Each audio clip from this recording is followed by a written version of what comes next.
Why are these two children here, Bert? What are you doing? You guys kidnapped. We want to go home. Las Vegas, I am headed to Resorts World Theater September 27th and 28th. 2 shows only. Get your tickets at Bert.com. I have all the knickknacks here. Oh, that's my vodka. We'll give you guys a bottle. Do you drink? Sometimes, yeah. Do you drink vodka? I can. It's great vodka. Great. It's great vodka. What makes this great vodka? I'll tell you. Please. So, whenever we first started podcasting, we had like an energy of like, if you didn't like the sponsor, you didn't do a read for it, right? Mm-hmm. You got to fuck with the sponsor to enjoy the read. Yeah. And you got to really be passionate about it. And there were certain brands that would show up that you'd be like, fuck yeah.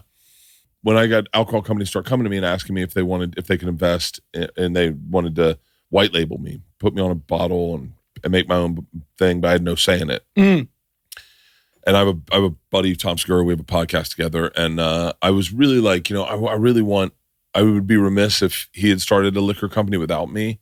Right. And so I reached out to him and was like, yo, I'm getting these offers. I just want to bring you into these offers, And then Tom came in and was like, man, if we're going to do this, like, you really drink. I really do drink. And he's like, and you drink vodka.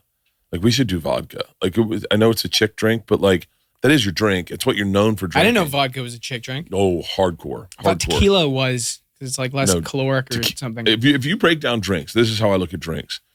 Tequila is like a CrossFit drink. Because every CrossFit guy goes, I like to have a couple of cocktails. Here's what CrossFit people are really telling you. Tequila sodas. Don't get me drinking because I get out of control.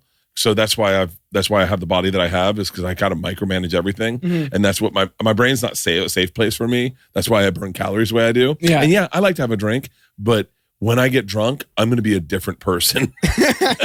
and I can only drink tequila because I'm still trying to micromanage that personality. Do you drink? Yeah. For sure. Yeah. We're talking about CrossFit people and how they drink and what drinks people drink. But vodka, when we launched our vodka, we found a lot of chicks drink vodka. Like a lot of sorority girls drink vodka. Vodka soda is like the skinny chick drink. I always thought it was tequila. In my experience of women, it seems like, I don't know, I've never labeled like certain drinks to certain genders. Oh, so really? you see a lot of chicks drinking whiskey? Not whiskey. Scotch? No. I don't see anyone drinking scotch or whiskey these days. The dudes. Oh, wait, hold on. That might be age. I think it's definitely a generational. It's a generational thing. But it's there. I mean, are you seeing the guys throwing back rosé? Like, okay. Rosé. I love rosé. I love rosé. Like, I'll say I love rosé, but I love rosé. One time when I was in grade 11, I was at my friend's graduation party. It was a house party, and they're in grade 12. And people are asking me, like, what school are you going to next year? Like, thinking I'm graduating to. I'm like, West Van. Like, hi. Like, I'm not graduating. He goes, when you do, come to UBC and join this frat. It's sick. I'm like, I'm good, man. He goes, no, it's sick. I'll show you. This is what we do with our pledges. And it's 6 guys standing in a circle, chugging an entire bottle of rosé. And he's like, don't you want to? I was like, that looks horrible. He goes, it gives you the greatest buzz. I'm like, I bet you feel like shit the next day. And he's like, oh yeah, but I was like, I'm not joining your frat, dude. I'm sorry. I'm not gay. You're gay. That's a guy who can't come out of the closet. You're going to chug rosé, bitch. Yeah. And as a pledge, you can't say anything. You're like, cool. I guess we're drinking perfume. Yeah. I actually love rosé. I actually have a saying, I never say no to rosé. Like, I never say no to rosé. Really? My whole life. If someone brings out a bottle of rosé, I always say yes. I'll always have a glass of rosé. I enjoy it. Here's the problem is I have buddies who like really love rosé. Like the guy who made my movie loves rosé. Loves rosé. It's the only thing he got COVID, so he can't taste anything. So he only thing he could taste was rosé. So he'd always show up with bottles of rosé, and you were like, "Fucking rosé again? Fucking lot. It's a lot." Are you guys doing ads for your vodka? No. I mean, yeah, we are. I bet you guys could do some really funny stuff, like the Zach Galifianakis Absolute stuff. Oh no, I never saw those. I never saw that. He did that with Tim and Eric. Yeah, I saw that. Yeah, I don't think Absolute was in love with that. But I didn't see it. What is it? It was them. It was them just completely mocking Absolute. And like they'd have these horrific goblets of vodka. Yeah. And they'd be like, do a commercial. I just remember one, they were like, girls, go wait by the jet skis. I heard that they asked them to do ads for it. No. And they said, this is what I've been told by Yeah. mouth. I don't know if it's true. And they said, we will, but we need full creative control over these ads or we won't do it.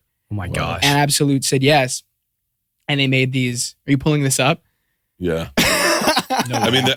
it's worth getting on and watching because they were fucking hilarious. Oh, yeah. But you could tell that there's like, because we own the brand, so we don't have when we can do whatever. We've had some oddly corporate decisions that we've had to make. You know, Oh shit. like where you're like, well, I guess we're not going to be as free as Two we bears. want. Yeah. Wait, our that's actually a really sick bottle. It is. Thank you. We designed it. Text Wow. made. Tex made out of Houston, and it's really clean. It's very, very clean. Really? Yeah. Good? Yeah. As a matter of fact, it's fucking amazing. As a matter of fact, secret time. We just entered a taste competition, Oh no way. and we won gold.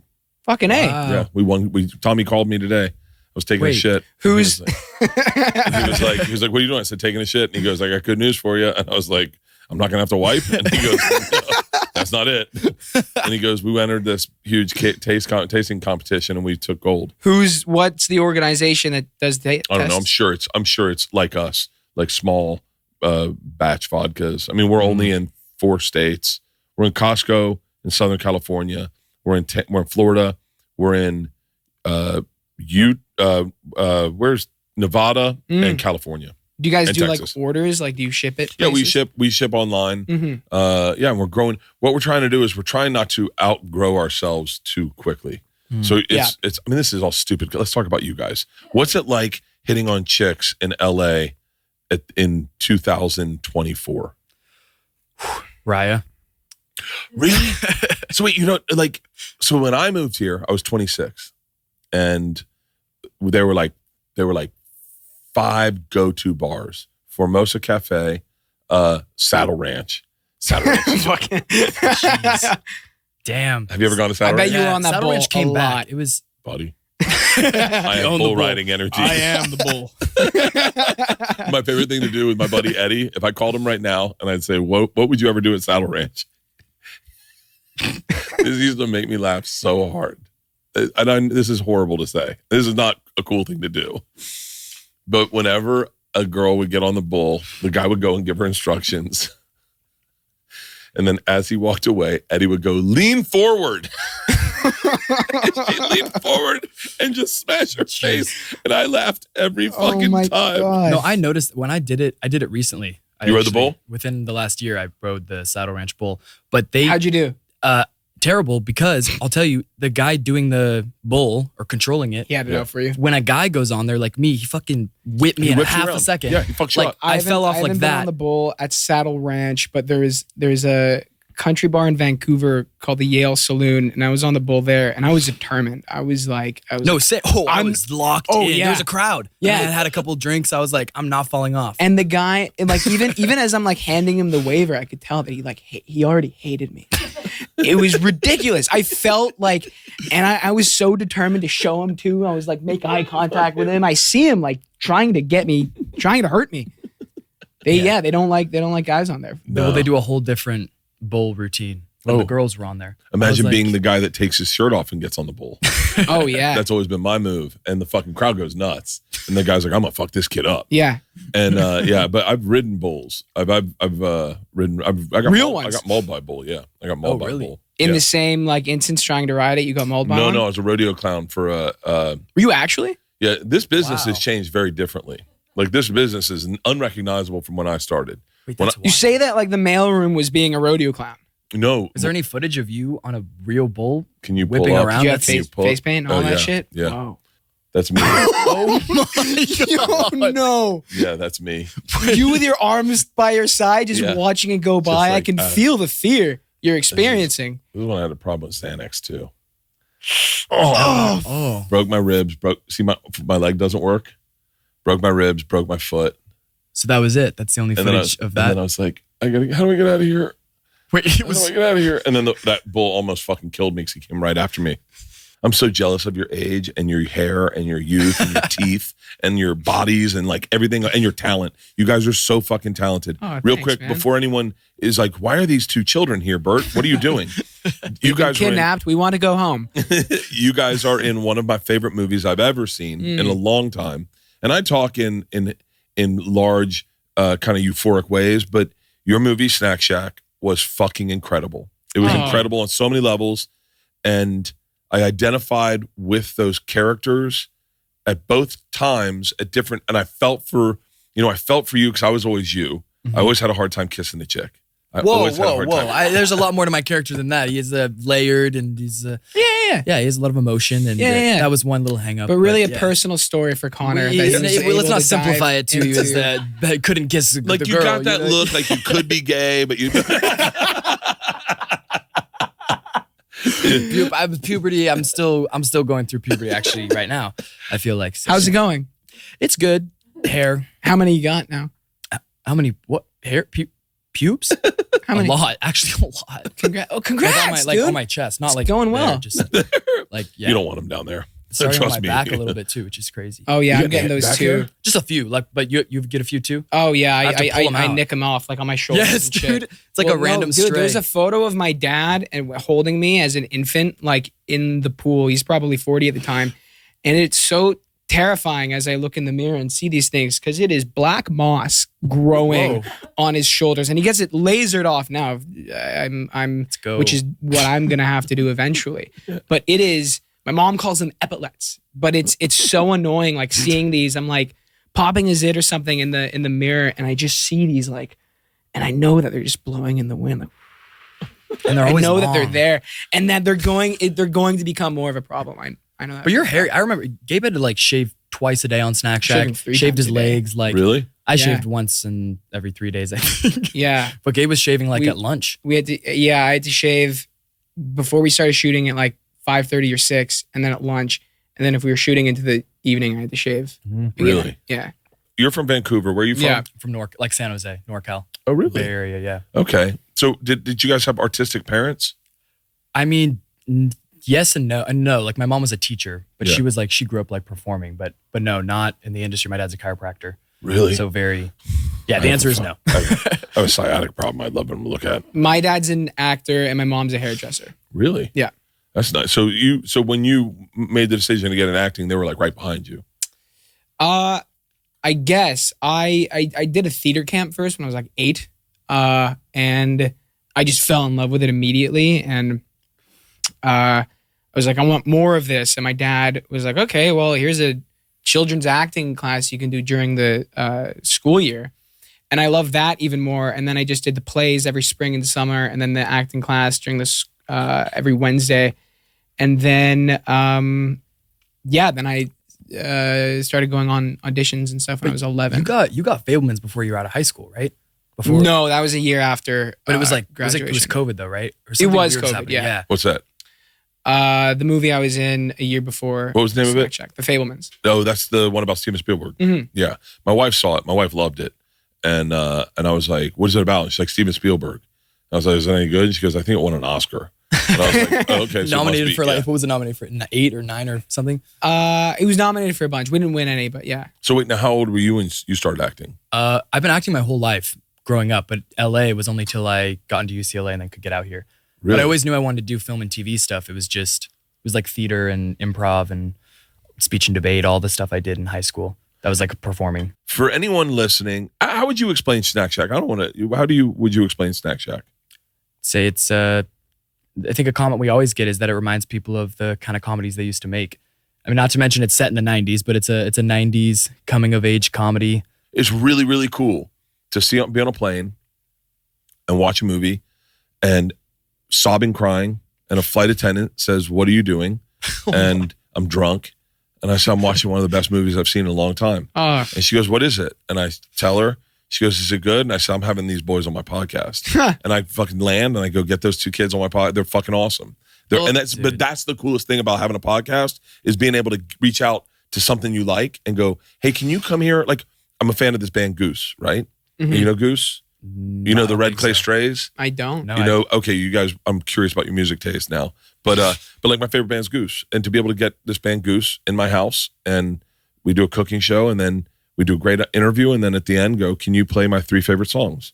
And No way. No way. Yeah. That's sick. what that's That's the reason I would never, like if they said all ad sales are gone, I go, I'll still do my podcast. Well, look, we really appreciate you having us on here because this is the most publicity this movie's ever gonna get, bro. Your story alone, it's moving mountains. I was like your Instagram story post. Oh yeah. That was big news. So we really appreciate this, man. Yeah, but no, but you don't have to say thank you because the movie's good. The movie's fucking good. And you two remind me of, I mean, I honestly was like, man, when I get done doing some stuff, I would love to make a movie about, and I couldn't stop thinking about my high school friends. Like my high school friends. We had a great group. We had a group of like fucking 30, like 2 different schools. I was at an old boys Catholic high school, and then we had like a public school, and we were so tight. Like my buddy's dad just died, and all of us started texting. So we used to go party at his house where, you know, his dad was a big drinker and we'd just steal all his dad's booze. But like, it really emotes for feelings like me. It reminds me of my childhood. And I didn't grow up in the 90s, but it reminds me of my childhood. It reminds me of being bad. What's crazy about that movie is that you guys are for lack of better terms, bad kids. You guys are bad kids. You guys are rebellious. You're rebellious. You're entrepreneurial. You're entrepreneurial. We're entrepreneurs. Yes. And it reminded me not to be so hard on my kids when they fuck up. Because I was like, because it's your parents that are fucking livid throughout the movie. Who played your dad in that movie? It was David Costable. That guy's great. So good. And Jillian Vigman played my mom. So funny. And the crazy thing is it's like what you said, like it reminding you of summer, but that's really the town that Adam grew up in. Really? You know, real life moose would come to set and like. Yeah, there's a real moose? His real best friend, his name was Booba. Jared, they called him Booba. And they're still best friends. And he does not disappoint in real life, let me tell you. When we met him, we were like, oh, fuck. Like, Moose is real. And he paints houses. He has a family in Omaha. He's got a whole company to himself. You guys shot that in Omaha? No, we shot it in Nebraska City. Yeah. So it's like 45 minutes north of Omaha, population of like 7,000 people. Tiny. Small town, local pool that we actually like in prep, we got to like actually work there with the kids who run the real snack shack. Same pool that Adam and Booba ran when they were in the 90s. Yeah. Same guy owns the pool. It's literally the same dude that let them work the snack shack was, you know, working it when we were there. So how much of this is derived off his real life experiences? Pretty much, I think he actually made his own beer. They actually snuck off to bet on dog races. By the way, we all did. That was my number one thing. Really? Oh. Wait, where'd you grow up? Oh, Florida. Tampa. We had Greyhound races. Greyhound races were really big. Greyhound tracks were really big. And you'd go and you'd bet trifecta straight every fucking time and hope for big money. And I have so many big money. What's so funny is now I look back and I remember like I won $900 one time on a bet and I thought I was fucking rich. Yeah. I was like, I'm done. My summer's clear. I'm good. Yeah. We used to bet on Highlight. You could bet Highlight was really big. You don't know what it is. I don't know. It's a big Spanish. I say Spanish sport. It's the fastest game in the world, and it's dying out now. Sadly, I wish there would be some fucking movie star like Ricky Martin who would revive it because it was a Latino sport, but it was fucking awesome. Pull up a picture of highlights. I've never even heard of this. Tampa Highlight. Wait, Antonio Hernandez from Tampa Highlight. Wait, that actually kind of sounded familiar. Highlight. Oh, it's a racket sport? It's a glove. It's a glove. It's a glove. So you catch the ball in that and you throw it and the ball goes upwards of like 130 miles an hour. Wait, I had a toy like that. Oh my God. Did you have those toys? In like PE class. They had these little like scoopers. I didn't think it was actually based off of anything. I thought it was its own invention. See how fast the ball goes. Like a wiffle ball. So you throw it and then you try to catch it again? You throw it against a wall. It's like racquetball. You throw it against the wall. Look, watch this. But I can't believe I've never heard of this. It's a dying sport. By the way, I don't know. You tell me how much it costs to invest in it. Kind of reminds me of those like Aztec javelin arrows where it's not a bow, but it's like attached to Wow, look at that. Look at the branding. Look at the I was branding. just gonna say, look at that ending. Sexy branding. Miami's the last place I think you see Highlight now. Were I played Highlight in Miami. you any good? I was actually, this is such a Bert statement. I was actually pretty fucking good. I was actually pretty fucking good. And I'd never played. I'd watched a bunch, but I was pretty fucking good. Is it individual or you teamed up? It's 2 on 2? It's 2 teams, and it's basically racquetball rules of like, you just need to like catch it and throw it back, catch it and throw it back. It's so, I love how the curvature of this like glove lets them really move with the ball. Oh, it's so It beautiful. seems so, Wow, they really put it in slow motion. it almost looks like a martial art. Well, it's adjacent to baseball, which is a big Latin American sport. But I think it comes out of the Basque region.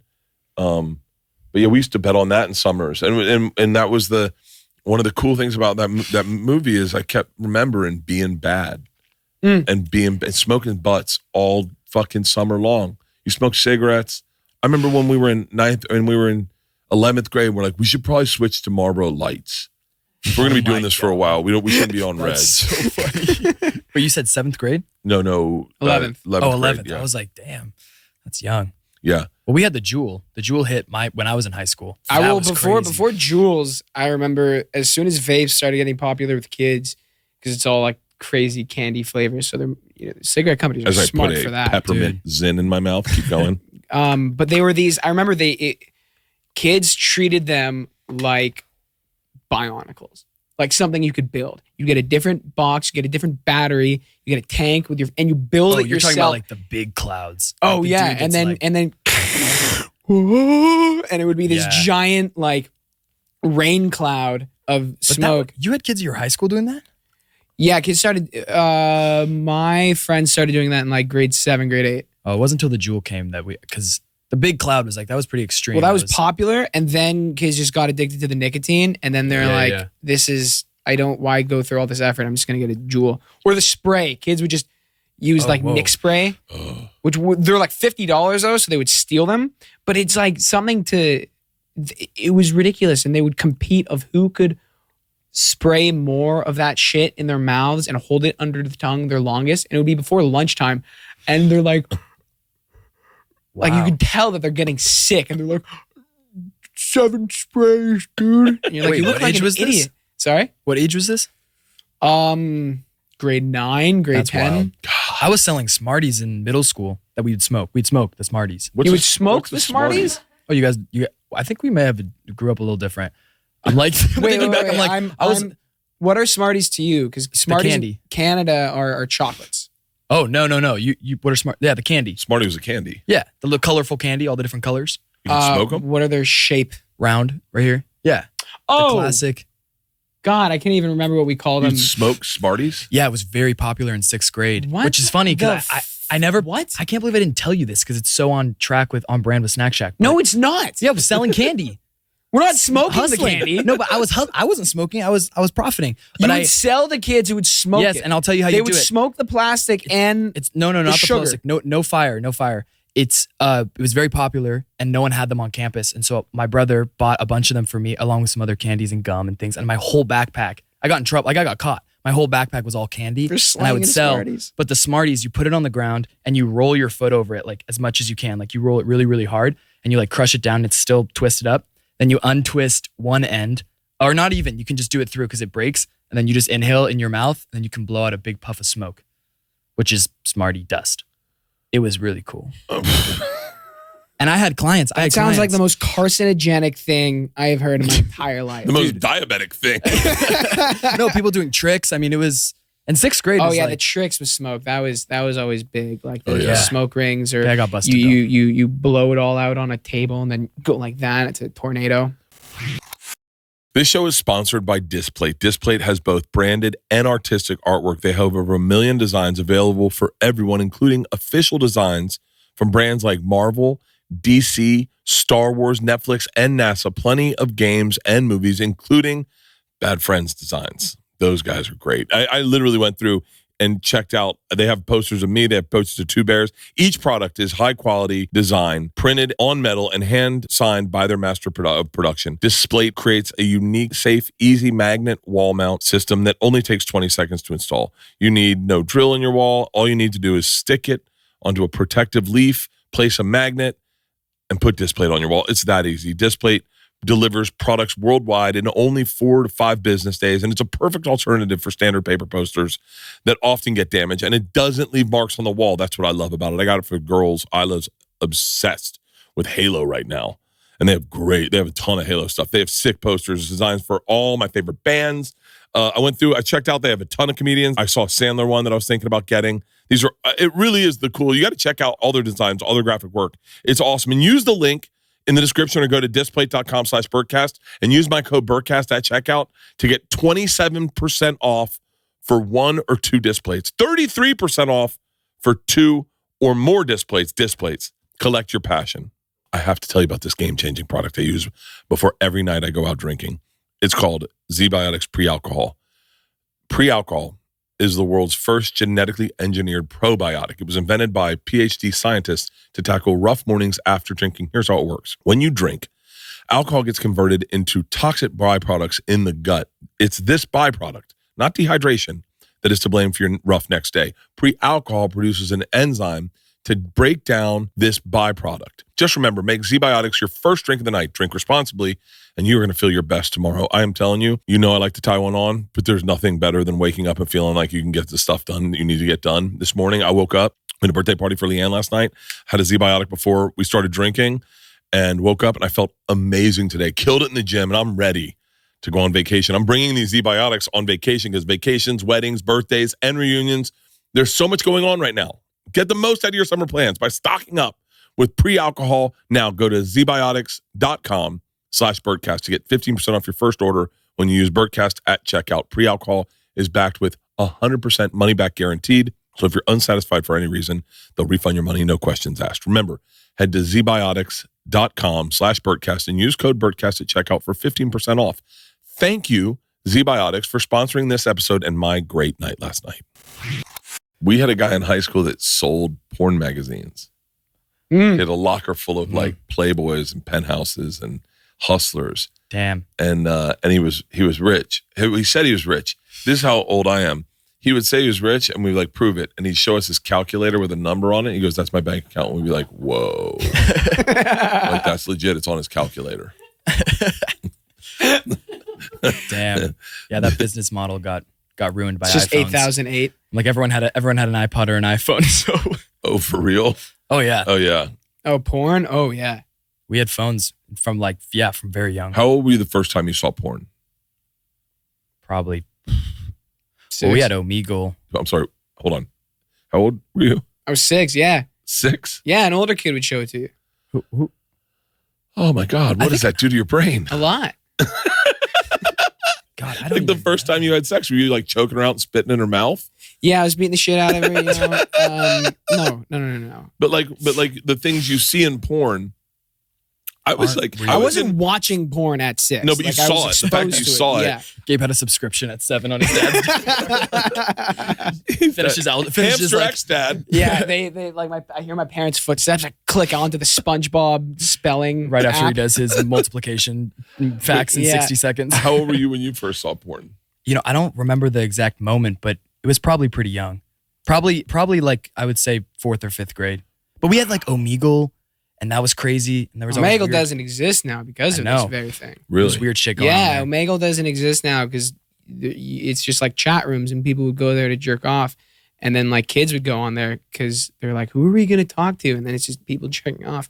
And Like so they're randomly. like, I guess too many kids are experiencing real people jerking off to them. And so they're And canceled. chatting with them, and you would chat. Like, I mean, I remember like, and I wouldn't talk about this until recently. I realized a lot of people were doing this. I always thought I was like, wow, you had a crazy childhood. But apparently everyone was on Omegle. No, that's the nuts thing about like internet porn is because it is so isolating. You don't talk to people about it. And so your concept of sex is so personal. I mean, we had like sex ed teachers and all that stuff, but like, Oh my God. What's it like having a sex ed teacher when you've already watched a plenty of porn? She's like, it's hilarious. Did you have the cartoon? No, we had a pop-up book in kindergarten though. Oh, whoa. Okay, It's Canada's ahead of the game. In Vancouver. Yeah, Vancouver's yeah. one of the fucking most beautiful cities in the fucking Truly, world. I have to say truly, that. yeah. It is one of the most beautiful I love cities in the Vancouver. fucking world. Yeah, Keep going. But there was always the same in our school district. It was all like once a year. There would be Salima Noon was her name. Shout out to Salima Noon. And it was the funniest day of the year.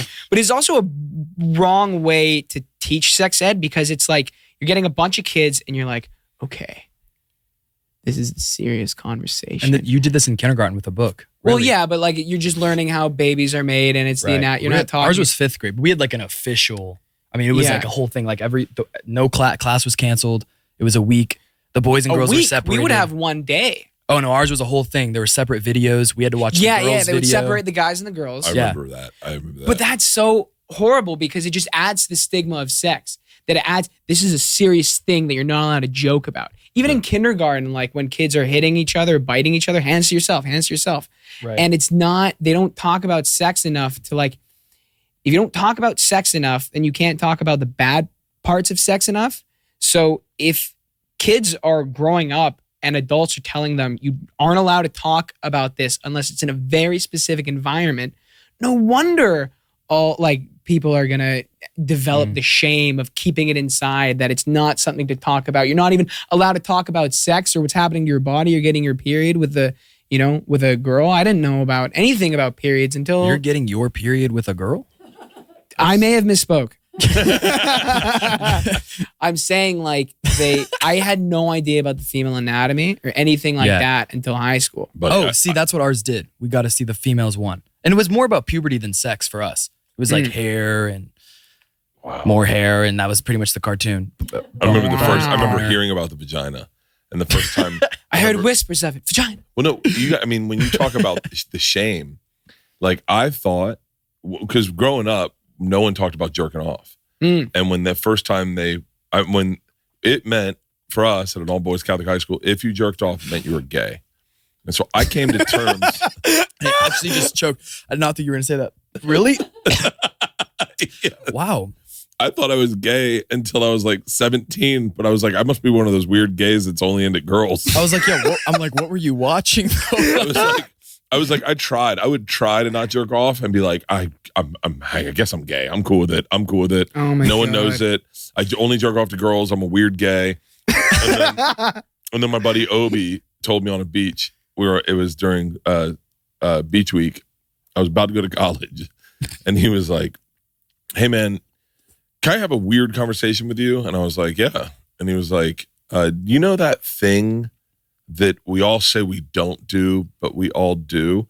And in my head, it's like, "Please be jerking off. Please be jerking off." And I was like, "Maybe." And he was like, "Is there something you do that everyone says you're not supposed to do, but you do it anyway?" And I was like, "I think so." And he's like, "I'll say it first." And I was like, "Is it jerking off?" And he was like, "I jerk off." I was like, "I jerk off." I go, "We're not gay?" And he was like, "No, we're not gay." I was like, "Oh my God. Oh my How God." fucking old were you? I was 18. Oh my God. And then I went to college, and you were literally a grown. week later, everyone's like, "You jerk off?" "I jerk off all the time. I'm going to go to my room and jerk off." And I was like, Whoa. "Why?" But I think that does more shit to you than being exposed to porn at 6. The shame of jerking off and like being like ashamed of the fact that your body's going, that was crazy. And I was Catholic. So like that was double. And then I was saying the first time, Original sin. the first time I heard about vaginas, I was like, probably like 8th grade. And then the first time I went looking for one on a woman's body, I was in 9th grade. And I've gone on a quest. I've heard of these things. I will find them. The first mission. I mission one. couldn't find it. Yeah. Because I was like, you're why is it attacking so? the pelvic bone. I'm going up top. I'm like belly button going. It's got to be right around here, right? Yeah. And then I was like, okay. And I was like, I'll keep going. And then I got there. I was like, I think this is her butthole. And I was like, wow, she's got a wet butthole. And I was like, Shit. She sharted. she's sharting all over me right now. My hand's covered in shit. Dude, that is wild. That's gnarly. How is That it is possible gnarly. that I watch a movie? I'm 51 and I'm sitting with you guys pretending I'm also 14 right now. Yeah, I was. And then the first time I had sex, it was a fucking nightmare. They also don't tell you what to do with it once you find it. They don't tell you that. How would they? Keep going. No, I was just gonna say, like, I feel like girls expect a guy's penis to have the same nerve endings as vaginas, and guys expect the vagina to have the same nerve endings as a penis. Yeah. So guys are too much and girls are too little, and then you have like years to learn that that's not what the fuck to do. First time I fingered a girl, I put it in and I left it there like I was taking her temperature. Just awkward eye contact. Like, what do you think about that? Oh, you thought that was enough? That was I like thought that was doing the it? thing. And then my buddy Croy, we're in 10th grade. Croy's in 8th grade. Croy's one of my best friends. He's passed. Great actor. He's passed. And he was younger. I was best friends with his buddy. His brother Cayman. And he very casually, he's in 8th grade. He goes, when you touch a girl's vagina, what are you supposed to do to it? And we're like, stupid fucking question. Because you're older. You're like, dude, whatever. And then everyone left, and Crow's like, I'm sorry I asked a dumb question. I was like, I don't know. What are you supposed to do with it? Yeah. He's like, I don't know. He's like, why'd you make fun of me? I was like, I don't know what to do with it either. I just put my finger in it. And then I wonder when I knew what to do with the vagina. Yeah, tell us. I know, yeah. Give us this. This is it. When This is did the moment. light bulb? I will tell you, in all honesty, and I think I gave women orgasms. I did not know how to perform oral sex until I was like 33. Whoa. I watched Cat House, and I thought I knew what I was doing. I'd go down, I'd put my lips around her entirely and go, huh? No, I'm kidding. No, but I thought I knew what I was doing. And I watched Cat House, and the woman, this guy, she corrected the guy and goes, can I show you how to give oral sex? And he was like, yeah. And I was like, what a fucking punk. Doesn't know how to give oral sex. And then she told him what to do. And I went, that's not what I do. And then I went, I wonder if that works. And I went upstairs with my wife later that week. Oh, you were already married married at this first. point. How long were you Your married? wife is a legend because the screaming down there is what you got the ring. It really locked it in. How long were you married to her? 4 years. Oh my God. What was she must have been so shook the day you learned. No, but what a testament to what we're talking about too, that your wife wasn't comfortable enough to tell you that that's not working. She would let me know, like, I feel like it's a little aggressive, and I would be like, oh, this is how I do it, you know? Like, God, I feel so weird because she was so sweet downstairs. We just shook her hand. She's like, I love the movie. I was like, now we're like talking about it right now. The first time I gave her oral sex, she had a legit orgasm, and it was very different than anything I'd ever heard her do. Like, she was like, her face turned into Elvis. She started going, oh, here, right there, baby, right there. Come on, Colonel, you got it, right there. Remember that girl back in Baton Rouge gave us some blowjobs? Right, that camera's on. And so, is that Leanne laughing downstairs? And so I did it, and she had a legit orgasm, and she went, what did you do? And I went, I don't know. And I was like, I did what they did on Cat House. And what is Cat House? I don't know it was what an that is. old HBO documentary about they had chicken farms. What was it called in Vegas?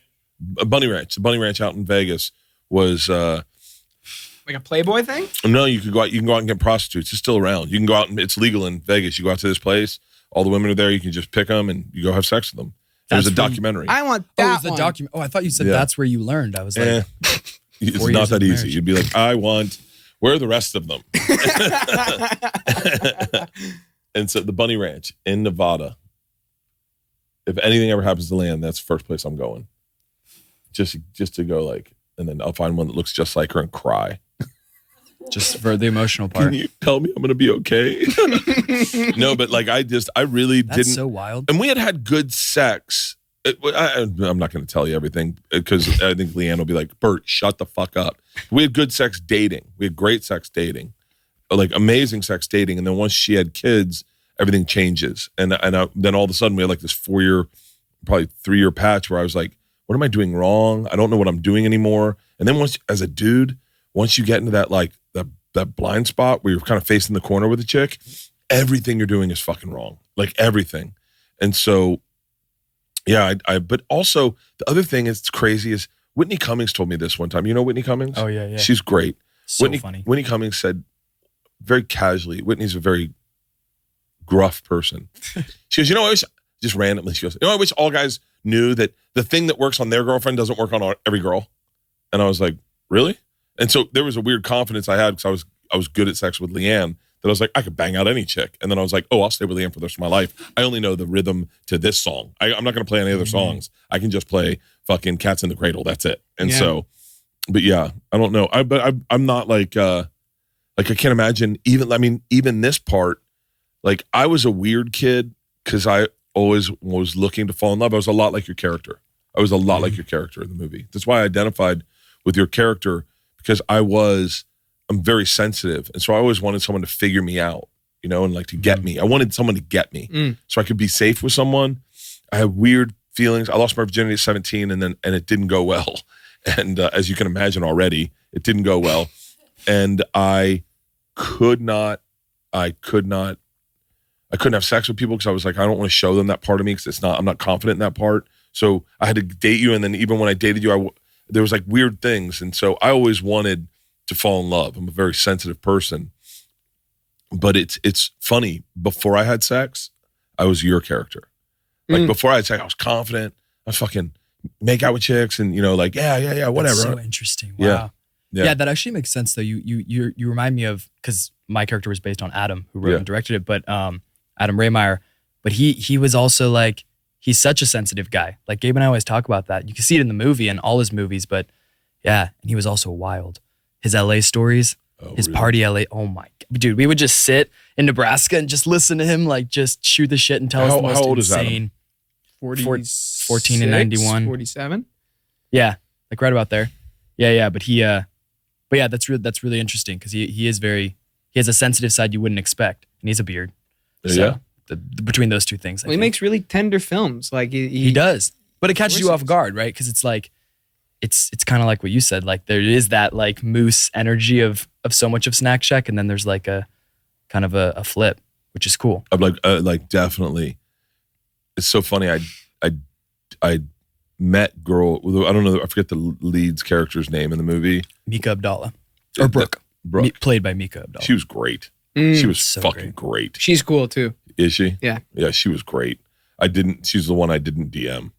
Like I don't DM younger women. Like I just don't. I don't think you're on Instagram, right? No. But I DM'd you and I DM'd the older dude. Oh, Nick. Yeah. And DM'd him. Yeah. He was fucking really that guy. That fucking character, that guy. So lived in, so confident. Yeah. And he is just like that too. Like you meet him and he has such a aura where it's like he doesn't need to extend himself for like validation or something. So you find yourself like gravitating towards him and engaging him. And they're both so good. Yeah. It was such a great cast. Just like everything we did out there too really felt. I mean, Gabe and I went 2 weeks early, so we got to run around Nebraska and like work at the shop, the Snack Shack and stuff. But all the way up to Nick, and I mean, it all just felt real on and off. Like Nick was essentially the same that his character is to AJ in the movie. He was to me and Gabe and the younger cast because he's done it. I mean, he has had an incredible career. And for me, it was like this was obviously my first lead. So Nick was able to just be so great. I mean, I first saw him in Kings of Summer, and that was beautiful. I didn't see Kings. I don't watch. Oh, you'd love Kings of Summer, dude. Yeah. Really? It's about, Nick's like the coming of age boy. Him and his best friend.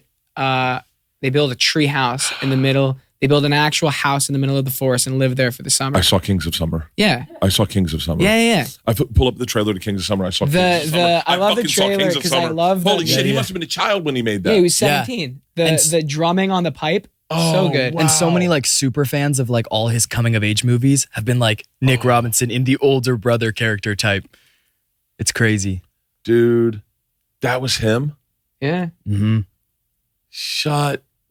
This is a great fucking movie. It's a great Nick Offerman? Yeah. Nick Offerman's the sweetest dude in the fucking world. My gosh, yeah. Wow. And Megan Mullally and Nick did another like Kumail Nanjiani. Similar one. I can't remember. That's fucking... Gabriel Beso is now doing the night manager, and I feel so bad because I'm spacing on his name and we're being filmed. But how Who? Oh, don't worry. I do that all the time. Look He at him. played- I like him as the fucking artistic I don't like dude this is drinking the only coffee. credit I can name him because he's been in a lot of stuff that's been really good. But he was in he was Rico in Hannah Montana. Oh yeah. That shoot, fuck, they got me. In your movie? No, in Kings of In Summer. King's I Summer. forgot his name, but he's really cool. I actually met him at Nick's birthday. I think you were off shooting, but it was I met both those boys, which was crazy because it was like just a little rodeo thing, and I was like, wait, are you guys the? He's a big Western guy. I was like, are you the 3 Kings of Summer like boys right here, grown up? And Are they you were the like, 3 Kings? yeah, no, in the summer, but yeah, it was really fun. So what's it like?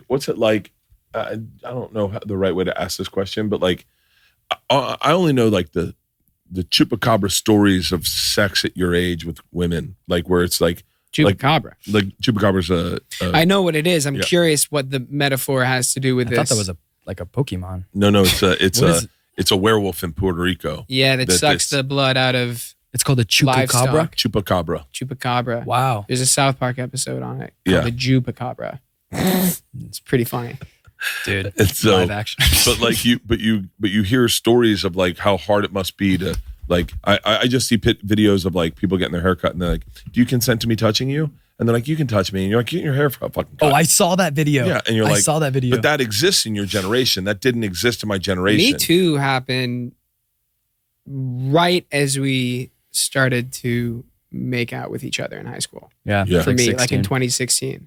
So I remember that, and also like having friends that were girls, kind of like, if I'd ask them about it, they would tell me like, "Oh yeah, he's weird, here's weird, here's weird." I'm like, these are people I hang out with. And so I was very aware of it growing up. And I was definitely, I think that the last thing I wanted to do was make someone uncomfortable. And I think that prevented me from like being confident sexually, like approaching or direct flirting, because I didn't want to make anyone uncomfortable. And I was still trying to like navigate that. But I just didn't have also the social skills to really navigate flirting anyways. But It's crazy. And I'm listen, Me Too was a great, it was great to have women speak up and realize even times like to realize things that you were doing that was making people uncomfortable. Like I'll give you a perfect example. I went to a radio station one time. We sat down and Me Too was right in the heat of it. And I was like, and we were having a horrible conversation, a bunch of guys in the room, and a woman walked in and I kind of froze up. And I was like, oh, hey. And this is all guys, and this beautiful woman walked in. And they're like, oh, don't freeze up now. She's cool. You could bend her over, come all over her face, and she'd be cool with it. And I remember this woman going like this. And I went, oh, that's the thing. holy shit. That's the thing that they're talking about, is that's not, no one's sexually assaulting her, but they're making her feel really uncomfortable in the workplace. And that's what this movement's about, is empowering women just to feel like average, just feel regular. I remember a friend of mine said, there was a thing, not all men or not all women, I think, or yes, all women. And this was like the mind blower to me. She was like, the tweet was, yes, all women feel unsafe ordering pizza. And I laughed out loud. And then I realized, oh, I don't notice that like when I order a pizza and some dude comes to the thing, he's like, pepperoni? I'm like, yeah. And I give him money and he leaves. But when you're a fucking single chick, some dude comes to your door and he's like, pepperoni? And looking around, he's like, what's up? And you're like, oh, she just wanted pizza. She didn't want to be hit on and then get a pizza. So like, it was great. The downside, I would say, is... The downside to Me Too? But the downside to Me Too is, I think, boy development. Boy development became very much like you said, you're like, I don't know, I feel weird flirting with someone, which you should be allowed to flirt.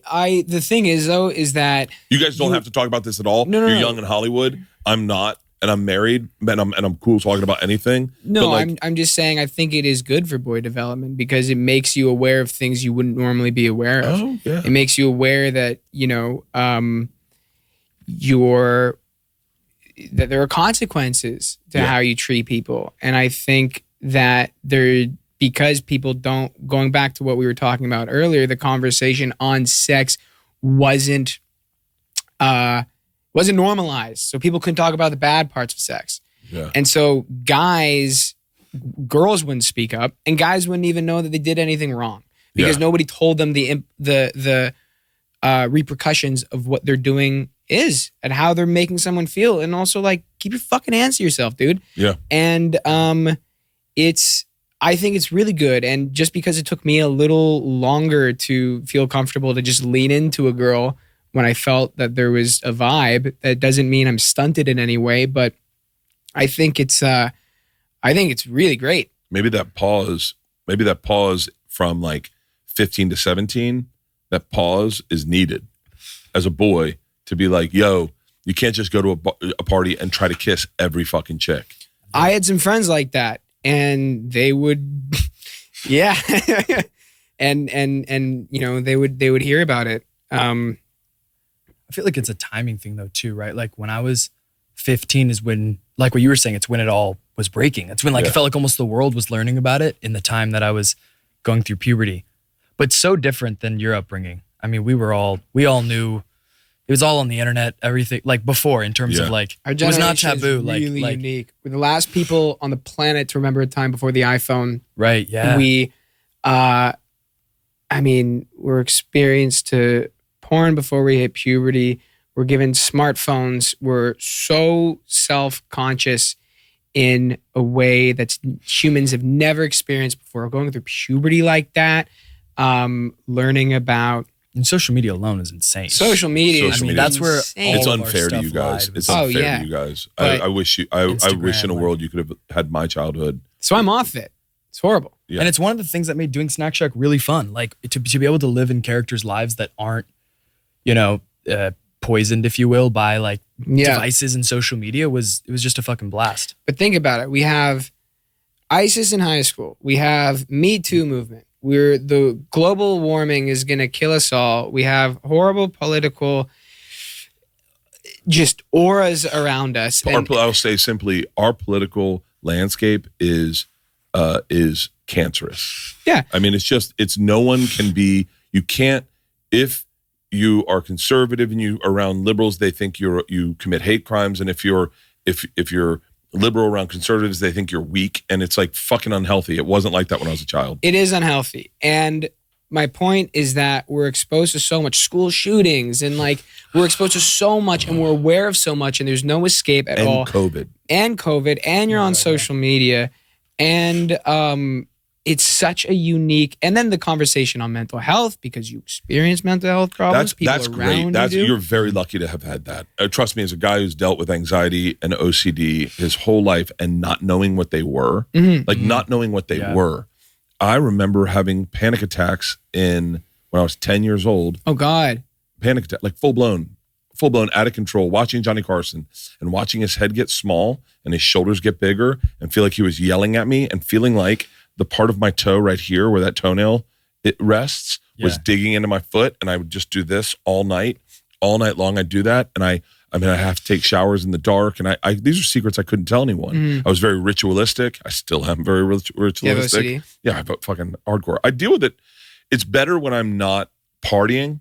Like it slows down. I all of a sudden I said it today because I've been partying a lot, but I was like, man, the second you slow down your partying, all of a sudden the blinders come back and you start seeing trees differently. You start going like, God damn it, there's a tree that looks up at me right there. Wow. And but that is, I'm blessed that you guys have that. The mental health conversation, God bless. I mean, that's fucking awesome. Yeah, I guess it's there's an awareness to a lot of things, and I'm very curious how our generation is gonna grow up into the world as adults because it is a very unique human experience that I think is probably it's a significant gap to the generation before us, but generation below us, that's a whole other thing.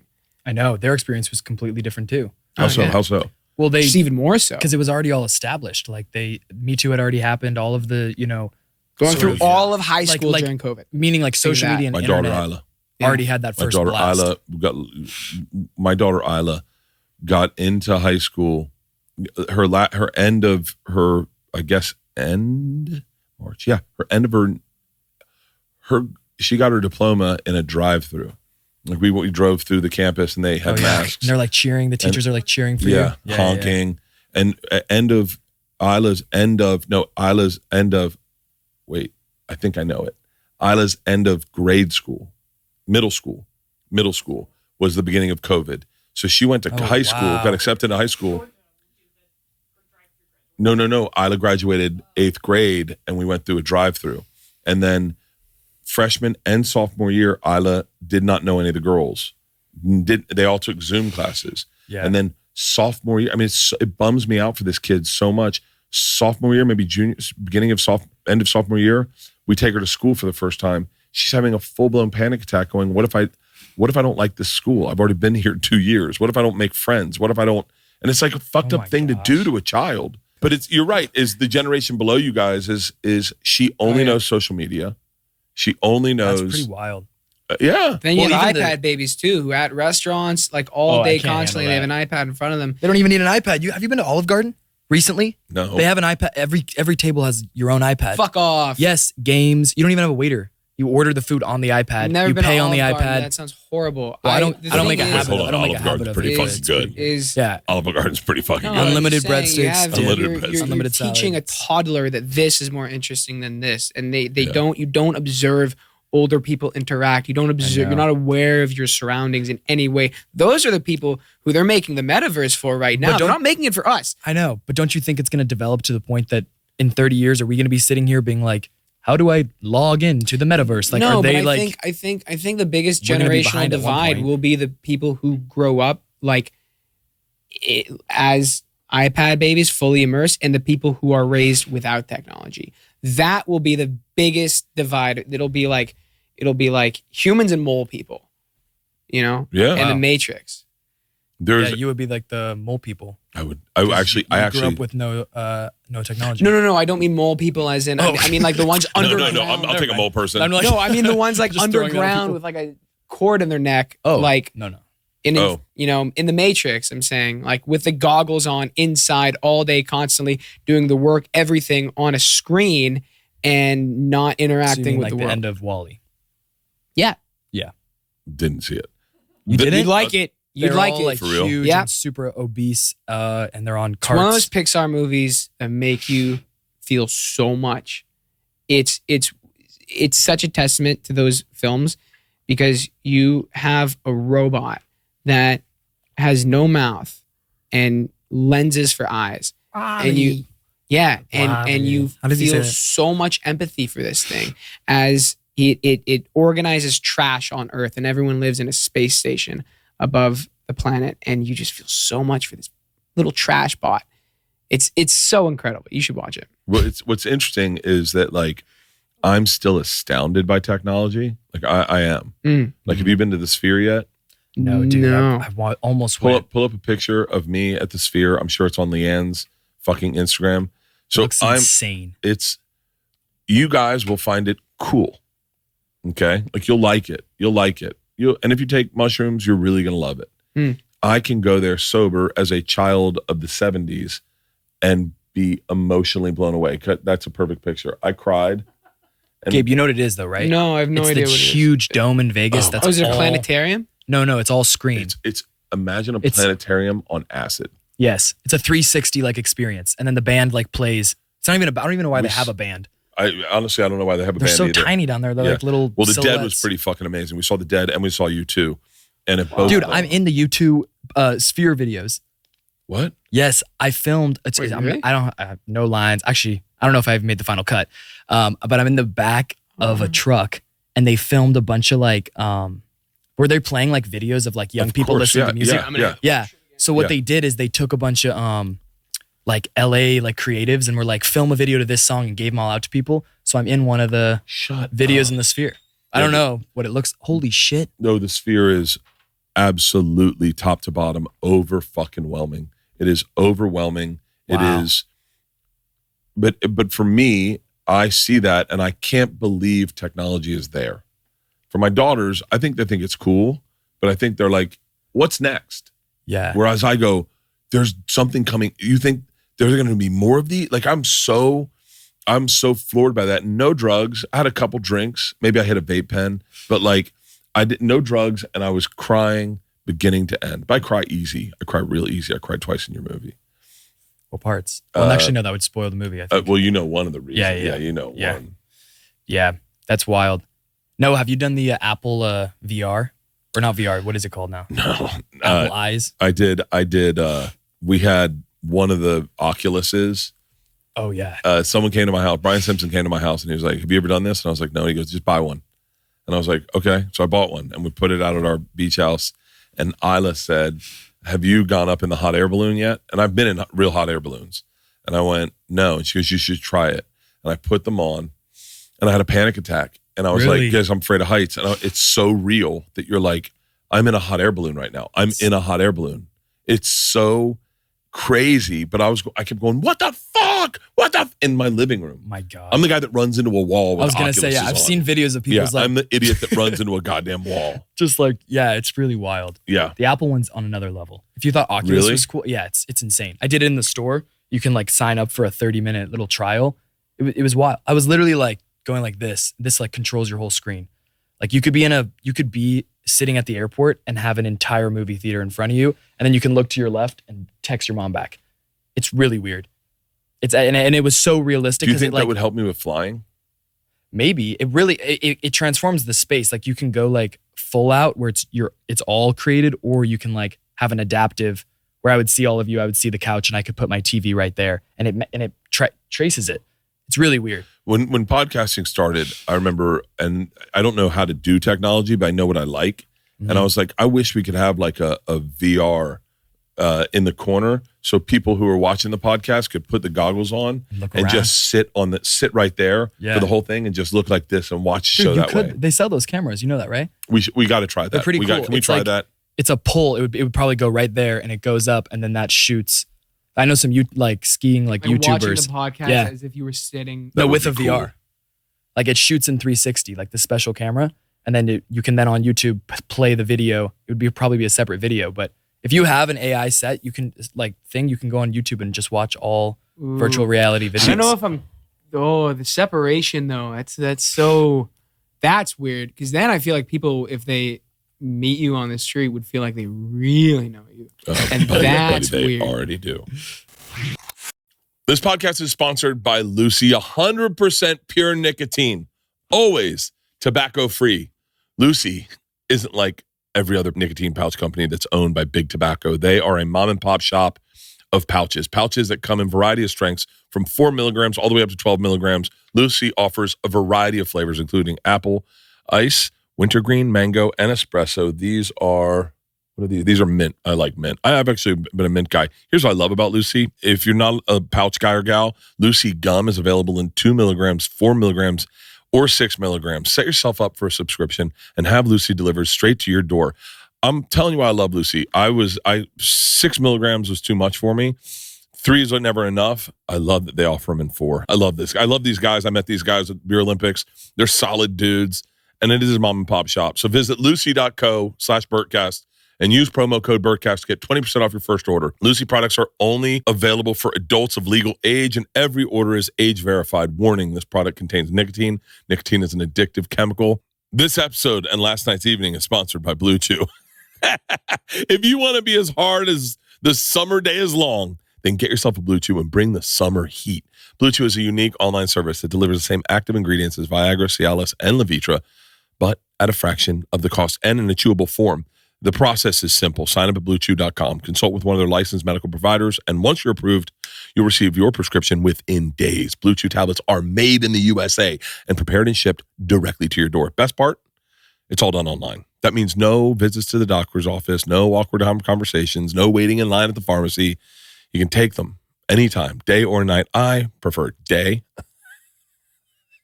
so you can plan ahead or be ready whenever the opportunity arises. I think it's fun. I really think it's fun to take a Blue Chew at like 4 p.m. and just ride the wave and wait for the wave to show up and then have sex with that wave. Blue Chew wants to help you have better sex. Discover your options at BlueChew.com. And we've got a special deal for our listeners. Try Blue Chew free when you use our promo code BERTCAST at checkout. Just pay $5 in shipping. That's it. That's BlueChew.com, promo code BERTCAST to receive your first month free. Visit BlueChew.com for more details and important safety information. And we'd like to thank Blue Chew for sponsoring this podcast. But what's really cool about technology for you guys is that, so I've been in this business 25 years, and the growth of this business was probably that of the telephone from like 1940 to probably 1997. That's how slow technology has taken over this business. Now we're at a place where technology is happening so fast, and we're watching it happen with movies. And when Leanne said we saw you guys in the movie theater, and you were like, you went to the movie theater? It's like people don't do that. It's so easy to be in your home. And now streamers are looking at it. And I have a lot of friends making movies going, they're not making $35 million movies anymore. They're making smaller movies, which in essence is so beautiful for this business, because you're going to get a lot cooler projects with less thumbs and fingers in them. Yeah. And like, I'm dying to know, do you know your budget for your movie? Yeah. It's for Snack Shack, we had like 4 million. Yeah, 4 or 5. Which is insane when you think it's what you said. Who's the American Fiction guy that said that in his Oscar speech? American Fiction guy who won the Oscar? Was it American Fiction? Or was it fair? It was American Fiction, right? Yeah, he talked about how like you make $100 million movie, or you could make 10 American Fictions, or you could make 10 Snack Shacks. It's insane. Yeah. So then what's the game plan? If you're not like, so you guys will, so like, what's it look like? And I'm big about do today what you wish you had done 5 years from today. Like, what are you going to wish 5 years from now you had done today? That's one of my mottos. So like, I always think, where am I going to be in 5 years? What do I want to happen in 5 years? And then how do I affect that change today? So you look at like 5 years from now, you guys are household names. That's why I think that would be a great plan. You'd be 26, 27, right? Yeah. Yeah. 26, 27, hardcore working actors making good money. Probably got a great chick that you're fucking hanging out with, and you guys are doing cool shit. But what's the next 5 years look like? Like, what do you want to do? And what's your, Leanne said to me, what actors do, God damn it. Hey, will you tell Leanne to come up here? I said, what should I talk to these boys about? And Leanne goes, Bert, sometimes the dumbest questions give the best answers. And I was like, okay, because I'm always trying to fucking get people to answer questions I want to answer, Like I always ask questions of things I would enjoy answering. But like, I'm always curious, like, what would your 5 years, what do you want to do next? What projects do you want to be involved in? Where do you see yourself? What actor do you want to be considered as? Like, you're like, it would be great to be a Richard Dreyfuss, or like, I don't, like, just out of curiosity. Gosh, I mean, there's so many greats. I think for me, like, since I moved out here at 18, it was very much so like a waiting game. Like, I was just waiting to get out here. Like, I wasn't allowed to audition when I was younger. We just, there was nothing in San Jose. So I kind of knew, but I definitely want to produce and be able to be a part of, because actors get plugged in so late. It's like you're like the final, some people were added to Snack Shack like 2 days before shooting, And I think there's like I'm just excited to be involved in things like earlier on until, I read a lot of books growing up, and I still read a lot. So, adapting book series and all that stuff I've been kind of working on, but it's such a different world. The producing side of things, like in the past 2 years and stuff, what I've kind of learned, it's like everyone out here, like in this entire industry, is waiting for someone else to like say yes. I always thought, like the producers are never doing that. And then now it's like, you're waiting on all these huge directors to say if they like your script, and you're waiting and you're waiting. And then the director's waiting and waiting for an actor. And then the casting directors are interviewing. The casting directors are getting denied from projects, and they're waiting to hear if they got it. It's just like this big waiting thing that never ends, which I guess I'm excited about. Yeah. More control is the sexiest place to be in this city. The more control you have, the more control of the things you do. Is that why you finance your own stuff sometimes? Is that just like, it just takes the weight of like all that off? I've been in deals my whole career, and made very few things, in my opinion. Well, your whole overarching theme is telling us that that right now in the industry, you can do whatever you want to do because you have done it. You bought this house. You have all kinds of podcasts here. You're editing your special here. You're developing your TV show here. Yeah, you've totally done it. Yeah, being in control is like paramount to me, because I don't want you to tell me what you think's funny. I want to tell you what I think's funny. And I want to do what I think's funny, because I've been doing it in specials successfully for like the last 6 specials. Next one's my 7th, I think. And I've been doing it. It's been working. And so I don't want someone to tell me what I think is funny. Is what I loved about making my movie is that if I didn't like something, I could go to the director and go, I'd like to rewrite that scene. And can I just let me rewrite it and then give it to you. And if you like that, we'll shoot it. And if you don't like it, tell me and we won't shoot it. And then a lot of times he'd be like, let's do the one we have, and then let's do Bert's after that. And the opening scene of my movie, I rewrote, and we used that one. And I loved that. I love the creative process. I actually don't care about accolades or people's opinion. I care about people's opinion, obviously, but what I care about the most is when you get creative and you can't shut it off, and it keeps happening, and you're with a bunch of creative people, and you're just going like, fuck yeah, like that's the thing. Come on in, Leanne. Yeah, come on in. And then, but you have to be in control of that, because as an actor, you'd have people come up with options of what they wanted to do, and you couldn't. A lot of times it's the ship's already sailed. Yeah. I'm so sorry. I love that idea, but we're already, we're in production. We're shooting today. Yeah. What about you? Where do you see yourself in 5 years, and what do you want to do to get there? Like, what are the things you want to do, and who do you want to see yourself in? Like, where would you like creatively to or personally? do both? Ooh. Hello. Hi, I just got a Here. text saying to come up. Yeah. Hey, Halston, can we throw that mic on? I want you to, the questions you were talking about in bed this morning. Oh. Okay, wait, I'm curious, personally and creatively. I don't know. I think I just care about like developing a body of work, a portfolio of making very different characters with different filmmakers that I'm very inspired by. Like having it's a hard job, and I think I only want to really do it if I really care about it and really feel connected to it and make stuff that's personal to me. I have I'd like to write and direct and really milk this for as much as I can creatively. Personally, 5 years from now, I don't know. I think I don't know how to answer that. I think be in a position of proper autonomy, and I already am. Like, I live on my own. I pay for myself and stuff. But I guess just being so in tune with myself where I don't. I think being able to just take care of myself at all levels of developing that muscle to really be on top of your shit. Yeah, I don't know. I don't know. It's cool. It's cool yeah. when you see a person on top of his shit. Come sit down, Leanne. I think it's cool when you see a person on top of their shit. It's really for lack of better words, it's sexy.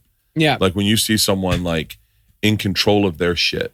Like I'm fucking. Do you need help? Oh. Like, and a lot of where we are today with all the podcasters and all the a lot of the comedians, all my friends, we're here because we watched other people do it first. Yeah. And it's inspiring when you see someone be like, yo, I don't have a boss. I don't have I do all my own shit. I'm making good money. Let me help you do that. And then you're like, oh, I can do that. And that's a cool thing. And then, I mean, the best is when you see someone who's like working on themselves, especially like in the 50s where they're like working on themselves and you're like, oh, that's fucking cool as shit. Yeah. Yeah. Where do you feel like you're not on top of or taking care of yourself now? Like, what does that mean? That you're already living on your own. She's such better than I am. That was a good Well, one. I think it already is a huge part of, I guess, through COVID and noticing how like depressed I got through that, especially moving to LA and working during that time. Like, I realized how susceptible I am to kind of downfall. So I've spent a lot of energy in staying off social media and exercising and eating right. And I meditate like 2 to 3 times a day. I journal a lot, and I've been in and out of therapy loads, but it's like, I don't know, you can always do more. You can always get more grounded and more centered and more in tune with yourself and more aware of your own thoughts and actions. And you can always go deeper. And I look forward to that. and I look forward to what I've yet to learn. I look forward to the friends I've yet to make. I look forward to the movies I've yet to make.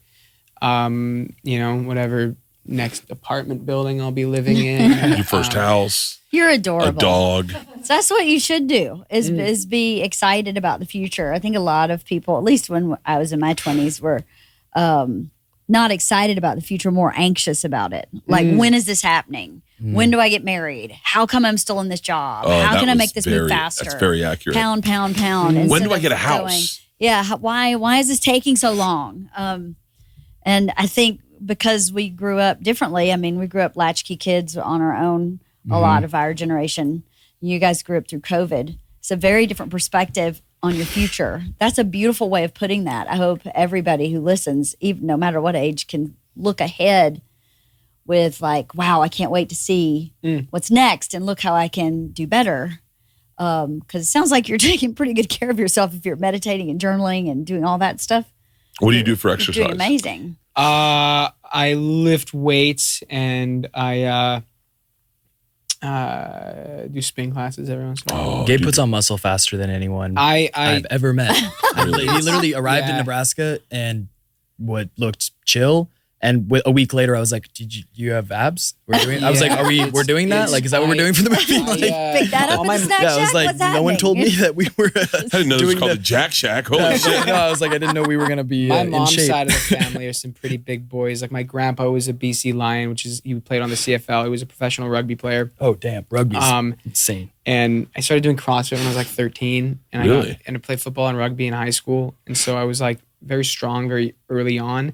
And then I was cast as roles where I was like, oh, that's not the character. So I would run a lot and lean out for that. And then Snack Shack was kind of the first thing where I was like, oh, I'm gonna, it's a teen thing in the pool. I could actually lift weights and do what I've kind of been keeping myself from doing for a minute. And so, yeah. Do you do hot spin class? No. There's a great hot spin class. Are you working out right now? Mm-hmm. Do you work out? Yeah. Okay. Open invite next week. You guys come train at my house at my gym with my trainer. You heat it? No, I don't heat my. No. Oh, it just is hot. No, I have a hot He's spin. hot. I have a hot spin class. No, I thought is it a heated like? No, No. he was just asking. They have spin classes that are heated, Oh, where it's yeah. like 100 degrees I in the love room. hot spin I've done class. those. I'm down. He segued. And I'll hit you up about this. Oh, okay. I'm Great. seriously down, yeah. There's a hot spin class I go to. I haven't gone in a while. COVID kind of stopped me from going, but they're great people. It's called the Sweatshop. No, it's not. Wait, yeah. Sweat cycle. Sweat Cycle. It's called. Yeah, I feel like if a business was calling themselves Sweatshop, they wouldn't. By the way, they were the Not sweatshop super for a PC? long. They were the sweatshop for a long time. I'm glad and you've then they talked about changed it. Me Too. You've talked about sex with me, and now Sweatshop. As gotta- has been real, So Yeah. you have been listening. real woke. Of course, I listen all the time. So, podcast. dream person, actor, director, male, female, doesn't matter. Who would you like to work with? God. God would be a cool one. Yeah, it would be God. Yeah, that would be it. That'd be an interesting movie, actually. I don't know. There's so many. Like, I feel like I'd want to. The first job I did out here was I did Terminalist, and I got to work with Chris Pratt, which was insane. However, it was like a military, like extreme drama. Like the day we worked together was like a funeral scene. Worked together, as in we're in a scene together. And the other one is also intense. So I feel like seeing someone like that do comedy would be so cool. I mean, Dead or Alive would be Robin Williams, like hands down. Like that, I would do the same thing. I'd be serving up, sandwiches or whatever I need to do to just like, hear what he's doing.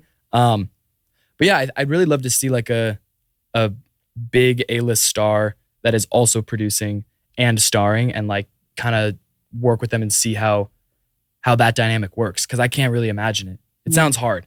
It sounds hard to be getting all the, and after Snack Shack is when we hear all the shit that was going down in production, right? They shield all the cast from it. And then we're like, oh, whoa. Like it really is a war to make a low budget movie. So yeah, I think it'd be any of the kind of the top people that are producing and starring in content and doing a great job of it would be really cool for me. Like I a think. Ben Stiller. Yeah. Ben Stiller. I mean, it's like Oh my God! What a Reese director Witherspoon that does it. guy I mean, is. all Right? those people. Yeah. He's such a Did you creative guys see force. Escape at Denmora? No. I didn't. Oh, it's Benicio del Toro and Paul Dano, and Patricia Arquette, and it's a true story about this woman who worked at the prison who helped these two men escape. Oh, hold on. Prison. Is this a series? Hey, Leanne, Yeah, limited series. This isn't about you. Shut up. I have seen some of that. It's amazing. Incredible acting. I love Paul Dano. He's awesome. He's fucking incredible. Really sweet guy. Do you know him? Yeah, I worked with him in really? the Fablemans. In the That's right. Fableman, yeah. Oh, that's right. Oh, that's right. Yeah, We I were knew talking that. about that earlier. I'm also like dream director would be also Steven Spielberg. Well, which yeah. Gabe did. Or I mean, all the greats. I mean, the legends, of course. I tried to give a answer that was unique. Of Yeah, course, if totally. Meryl Streep walks in, I'm there. I'm right there. I would be so nervous to work with Meryl Streep. Really, I feel like I wouldn't. I bet In you the most she'd flip be way, because amazing. I have you listened to some of her like longer podcasts, like Not her at all. longer interviews?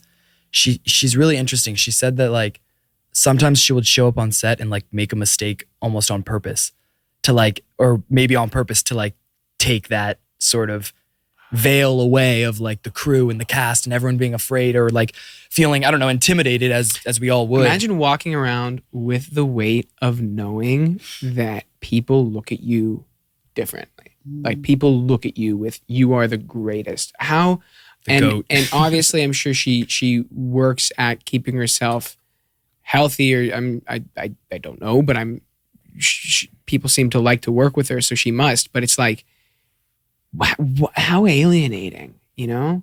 And then how long does it take you to come to terms with that yourself personally, and then work to like be chill with it?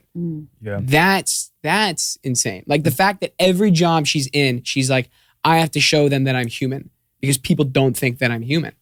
Yeah. Well, I don't know if she said that. Don't Not those clip words, that. I'm not like, obviously. I don't want to misquote No. Miss Streep. The fact that she's conscious about, But yeah. Distilling people's perceptions of her. But don't you feel there's like a safety net with like a legendary actor where like, yes, I think I'd be really nervous until they said action, but like from an acting standpoint, I would be more nervous to do a big project with an actor. Like she's gonna have your back, like insane. Like she's gonna elevate your performance, everyone's performance, no matter what. Like they're only taking Absolutely. your best takes. The camera's not going to spend extra time on you.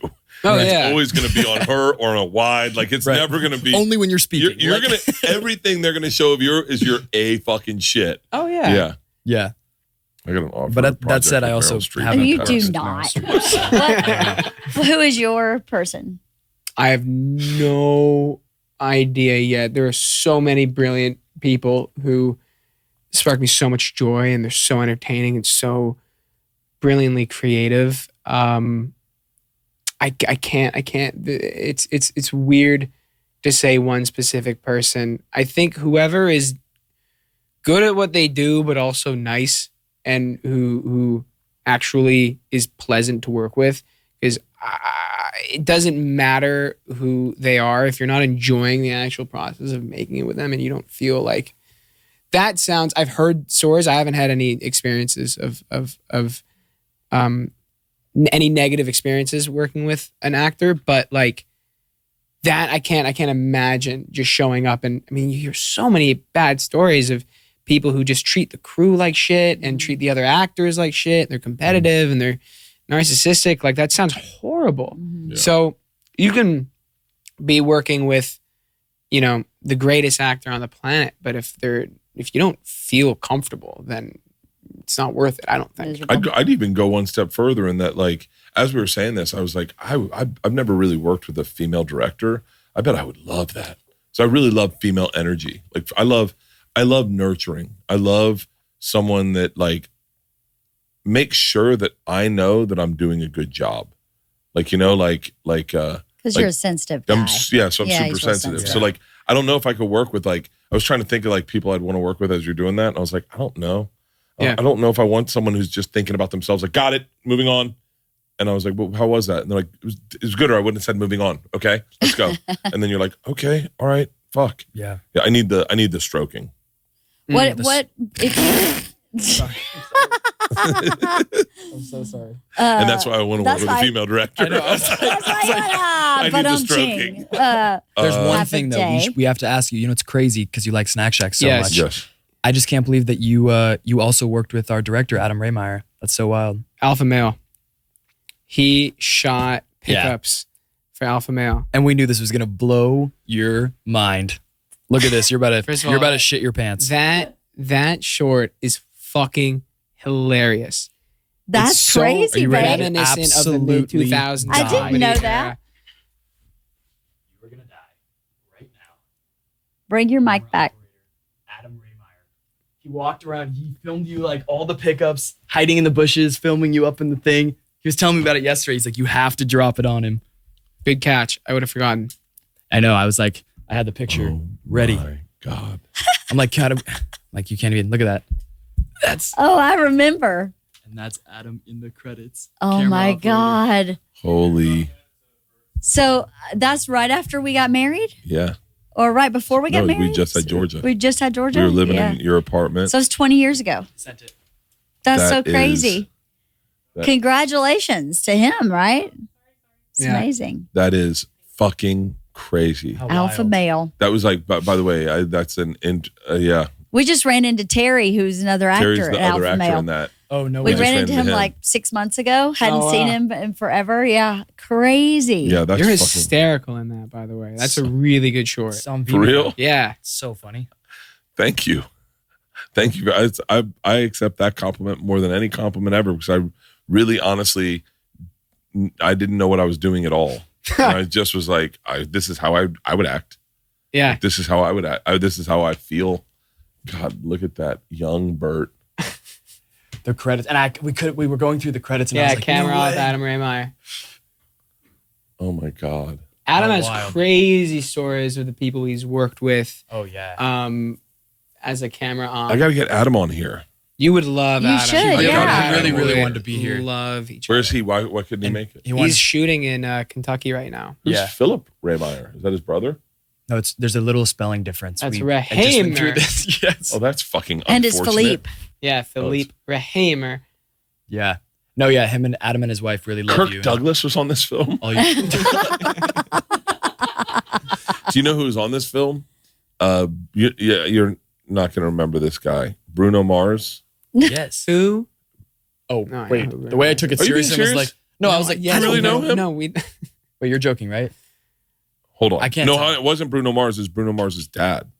Oh, Wait, am I Mars saying the Sr.? wrong name? Bruno Mars is the singer. No. Bruno Isn't he Kirby. Clapper? Bruno Kirby. Bruno Kirby. Kirby. Bruno Kirby. Fuck, that was a big. 'cause I was I like, thought you were doing a bit, then I No. was doing a bit, and then I had no idea And what then the I fuck thought was I going missed on. a bit, and then I thought that was gonna be a new bit. So Yeah. I was really lost. I sat here and I was like, wait, how would you know? You know who Bruno Kirby is? Not my Okay, name. that tracks. That tracks. When you said, of course, I went, were you a big City Slickers fan? Bruno Kirby was in City Slickers. His He's dad, playing City Slickers. he's the, come on, Here let's it is. go. That's him. Oh, Bruno Kirby's dad and I his dad was the older mail delivery guy That's who was so retiring, who just sat with me in my tent. And he was tells you he's his dad. yeah. And then Oh my when he gosh. goes to your boss and says the same thing. Yeah. Yeah. Bruce Kirby. I haven't seen Wow. that short in forever. It's on Vimeo. One search. Is it on Vimeo? It's on YouTube. Oh really? Is it really? Yeah. It's 15 Is it? Alpha minutes. male. We'll have to find it. Well, guys, at the end of this podcast, we will be playing Alpha Male, or we'll have at least a link The to streams it. on Alpha Male are going to be through the roof after this. Right? Like, Just That's- streams through Alpha it's going to Male. resurface. That's so cool. Oh, Oh, I yeah. will be fucking. Oh. What a small world. We think we're taking care of our kids by enrolling them in after school lessons or buying them birthday presents or taking them on fancy trips. But another important way to take care of them is with term life insurance policy for you. In case the unexpected happens and you're not around anymore, that's where Fabric comes in.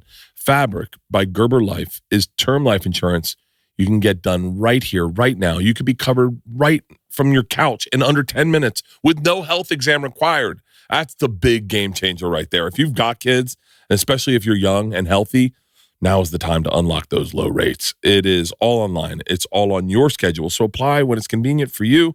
There's absolutely no risk. There's a 30-day money-back guarantee, and you can cancel at any time. I got my first set of life insurance when I was 32 years old, and I'm so glad I did it then. Wasn't on blood pressure medicine, great blood pressure, got a great life insurance. I've upped it a few times. I'm probably going to have to up it again. Join the thousands of parents who trust Fabric to help protect their family. Apply today in just minutes at meetfabric.com/Bertcast. That's meetfabric.com/Bertcast. MEET fabric.com/Bertcast. Policies issued by Western Southern Life Assurance Company. Not available in certain states. Prices subject to underwriting and health questions. This show is sponsored by Chubbies. When it comes to true style and comfort in the form of men's shorts, you literally cannot do better than Chubbies' iconic original stretch shorts. They put Chubbies on the map for a reason. Available in 4-inch and 5.5-inch and 7-inch inseam lengths, depending on how much beautiful thigh you want to show off these days. I go for the very short ones. I love my thighs. These shorts are made with the stretchiest fabric and elastic waistbands for max flexibility without sacrificing style or comfort. Pair the original stretch shorts with Chubbies' lineup of Friday shirts, and now you're cooking with gas. From casual button-downs to retro-inspired prints, these shirts are built to kick back, chill out, and party down. It is all we wore on Fully Loaded. Chubbies was cool enough to send us a bunch of stuff, and dude, I mean, it is, their shirts are awesome, but those shorts, you just will not take them off. And would you look at that?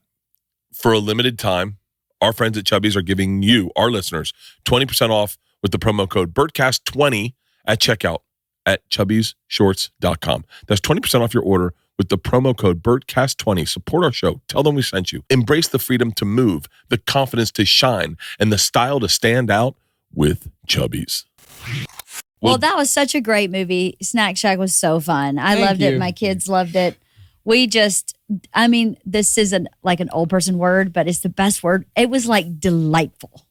We were so happy from the minute it started. And even though there were like, you know, you had some tough moments, like heartbreaking moments in the movie. We just loved every single minute of it. It was so fun. Thank you so much. I think especially for Gen Xers, so relatable because we all grew up going to those pools with those snack shacks. And that, I mean, that was just summer for everybody our age. It's so funny. I actually, so all I could think about was my snack shack at Carrollwood Village. Yeah, we all had them at our pool, at our local pool. Because the best fucking, I fell in love with Starburst there. I fell in love with, like, there were certain candies I just had never had. Because, you know, when you're a kid and you go to the candy store with your parents, my dad would always be like, Butterfingers, that's the best one. And you're like, okay. And so then you're like, I'm fucking like 8. voting. Yeah, I'm like, Score Bar. And you're like, not into toffee, Dad. And you're like, fuck. I'm like, why can't I pick the one I want? And he's like, no. You don't go for the crap shit. He wants the bite. Yeah. And so I got into my dad's candy. And oddly enough, I love it now. But as I went there, I was like, I remember just falling in love with like new candies and being like, I'm going to try that. And the cheeseburger there was so fucking did it bring good. you back to that too? Immediately? Yeah, it did. And yeah, immediately. But better than that, even the two of your relationship, did you talk about this earlier? I may have missed something. No. The two of your relationship, I thought you had grown up with each other forever. Your acting was so good. Thank you. And that you really sold that relationship. Your dialogue from the very beginning, I mean, literally the beginning where you guys were talking about going to the Greyhound track and all this shit, you were back and forth about the Greyhound track.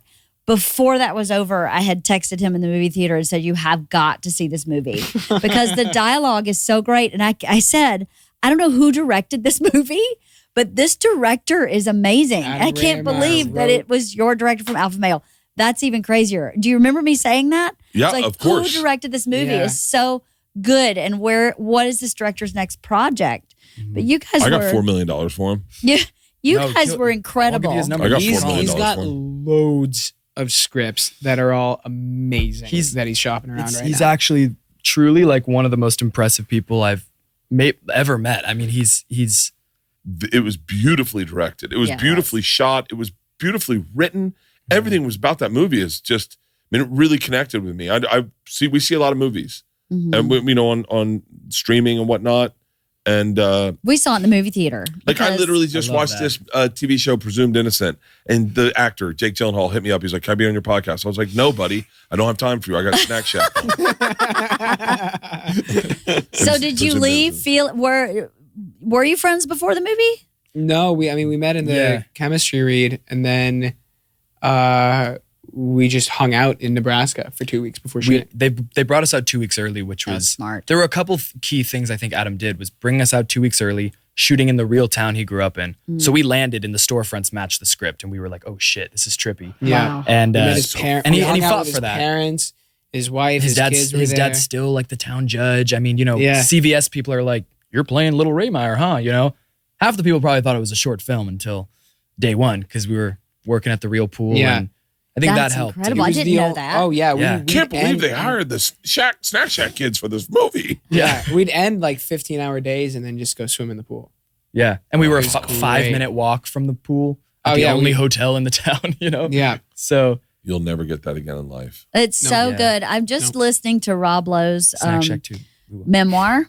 And, you know, Rob Lowe was in The Outsiders. Mhm. And Francis Yeah. Ford Coppola did something very similar where he just moved them Oh yeah. to Iowa, Tulsa, I think. Tulsa, Oklahoma. That's right. And, Tulsa, Oklahoma. and they just lived together, and he crafted how they lived together in such a way that it informed how they acted. It was really Yeah. brilliant and beautiful. Oh, yeah. The way Rob describes it in his memoir reminded me of that when you said you were there 2 weeks early. That was so Yeah. brilliant.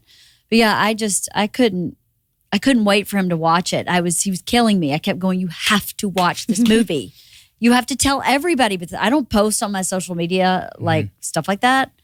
But I posted before we left the movie theater. Oh, wow. Everyone Oh, should go see God. this movie in the movie theater because that model is going away because no one's going to the damn movies, you know? So that movie deserved to be in a movie theater Thank you so full much. of people because it was just like the old lady word. It was just freaking delightful. I left there like, I loved it so much. Thank you. That's so nice. And Thank you. and again for having us on here. Like small movies don't get this kind of Hey, you attention. two- We two- really appreciate You it. two have a course. open door policy. Anything you make, anything you want to promote, you have my 100% attention. Bring you on. You can bring on anyone that you're with in those movies. You can bring on your director. Anything you guys want to promote, you have an open door. We'll get you on the cooking show. I'll set you up with Tommy over at your mom's house. Any of my boys that like, I'm going to send your shit to everyone. I'm going to make sure. And so if you're in Austin, hit me up. I mean, I can't get you on Rogan. Good luck. But maybe if Rogan's daughters saw this movie, they'd be like, Dad, because that's the reason he knows Mr. Beast. Because his daughters are like, Dad, you got to see this guy. And Joe's like, what the fuck is this? And they're like, it's Mr. Beast. And he's like, let's see if we can get him on the podcast. You're like, I don't think you get Mr. Beast on the podcast.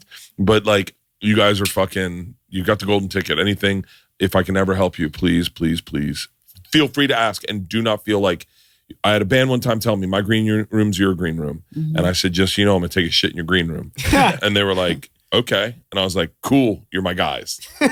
And so, You can take a shit in our I was was room thinking, if you yeah, need to. we have been. it's a washroom. Washroom, sorry. Yeah, that's what they call it in Canada. Sorry. But yeah, well, I really appreciate it. I think it just means a lot. And also Snack Shack will be on, it'll be on Prime September 1st. So I think it'll be more accessible then. Flights were insane. That was the big bump. I mean, that's where you saw it, right? But like once it was on airplanes. Most of the people No, who've no, I seen saw- it no, have I seen saw- it. I think You I saw it on Seen airplane. I saw it on the airplane. Yes, because Yeah, you yeah. cried on the airplane. Remember, I thought I you saw it on texted my me. phone on an airplane. Well, you were on an airplane. Regardless, I don't you know were if you on watched it. it. Yeah, You but were since on it's an been airplane. on their thing, so many more people have seen I it. must have Have seen they it really? on Yeah. the fucking airplane. And Yeah. and some things on No, TikTok yeah. started going, and so I Most think people have September hit will be me really up. fun. That's To let me know awesome. that they've September seen it. 1st. Yeah, I'm going to watch it September again. 1st. I loved it so much. As soon as I said to the girls, we should go back to the movie theater, see it again. And you got to watch Dinner in America. That was Adam's first Oh, film. okay. First film. Yeah. Okay, I'll do that. It like killed at Sundance. It's It won Sundance. Yeah. But it was a COVID year, so nobody knew. and it got Oh, screwed on I've its never heard of release. it. Dinner in America? Mhm. Yeah. Never heard of It's it. like it's very Snack Shack similar, but it's like punk rock. He's like, shooting his Oh, third cool. If you're into that feature stuff. film with Samara Weaving and Kyle Gallner, who starred in Dinner in America right now in Kentucky. Amazing. Yeah. Yeah, Carolina. you'll love Dinner in America. It's, Carolina, Carolina. That's the name of the movie he's making right now. Yeah. That's a great name. Yeah, He's a special dude. He is. He really is. Well, so are you guys. and my boys' trailer dropped today. Oh, Plug yeah? it for SNL. What was it called? Didn't they change the Saturday name? night. They changed it to Saturday night. Yes, Mhm. Wait, which was can we see it right epic. now? Wait, what are you doing? Can we see it right now? Wait, Sure. what Is it- are I you literally doing? watched Hold it up, this hold morning. Like insane. Wait, what are you doing? Don't say a thing. Don't even. Okay. Put Wait, on I'm your gonna. headsets. Put on your headsets. I don't have my glasses. I hope I can see it. Hey, free comedy show, plenty of seats. Plenty of tickets left, guys. Free show. Fuck's sake. So, big night. Look, my name is Lorne Michaels. I'm the producer of Saturday Night. The whole night? Yeah, the whole night. Chevy Chase, Gilda Radner, Dan Iyek. How the fuck do you pronounce this? Ackroyd. You know, I was thinking, why don't we punt? We should run the dress rehearsal and claw back a win next Saturday. We can't, Dick. It's a live show. We're just not ready. Doesn't matter that we're ready. It matters that it's 11:30. That's when we go on.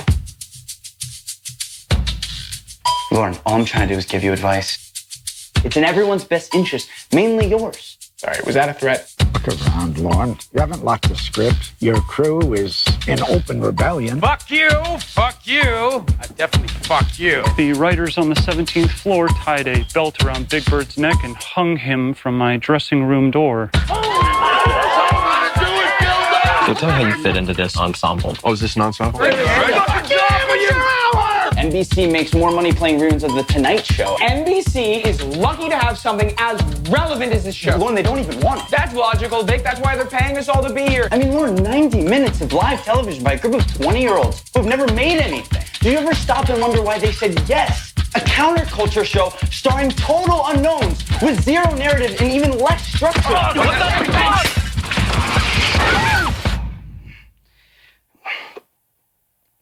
They want you to fail. We just have to make it to air.